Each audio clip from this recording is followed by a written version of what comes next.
Am I the asshole for telling my wife I want a divorce after she gave me a concussion? After work, I was playing with my son and went to the kitchen to throw out a diaper. When I walked into the room, my wife started shouting at me, claiming I hadn't been doing anything since I got home.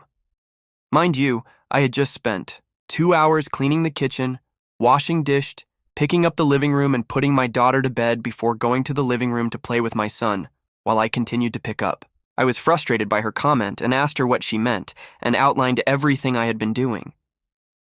I left the room and started to walk up the stairs to my living room. I was struck in the side of head with a sealed cardboard box weighing about 2 pounds. This was from about 15 feet away and thrown at full force, so I was dazed for a moment. After confronting her about why she did this, she continued to yell at me and didn't show any concern.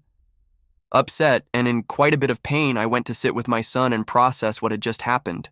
After about 45 minutes, I was experiencing a growing headache and having some problems with the muscles in the right side of my face and jaw. I gave her my son and told her I had to go to the ER because something wasn't right.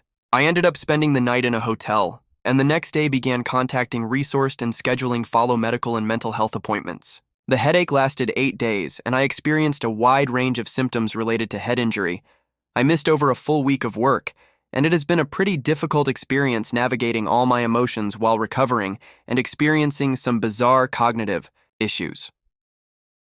Needless to say, I've been keeping my distance from my wife while I've been recovering. Over the last few years, I've also been dealing with regular emotional abuse in the form of insults, constant belittling, and threats of divorce. This is probably the 6th incident of violent behavior from her in the last 7 years, and the only time she had used an object, and I have serious concern that she could have just as easily thrown something that could have broken my skull.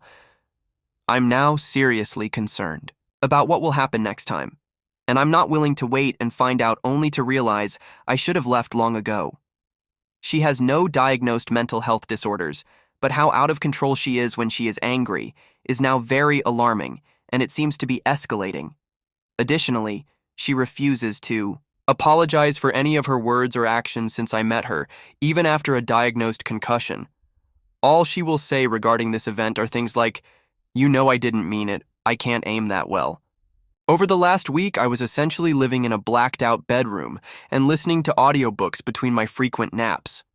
Up to yesterday, I have avoided engaging her in conversation or anything that seems like I'm being baited into an argument. I don't have the mental or emotional capacity to handle an emotionally charged conversation and wanted to focus on my recovery. Like for part 2,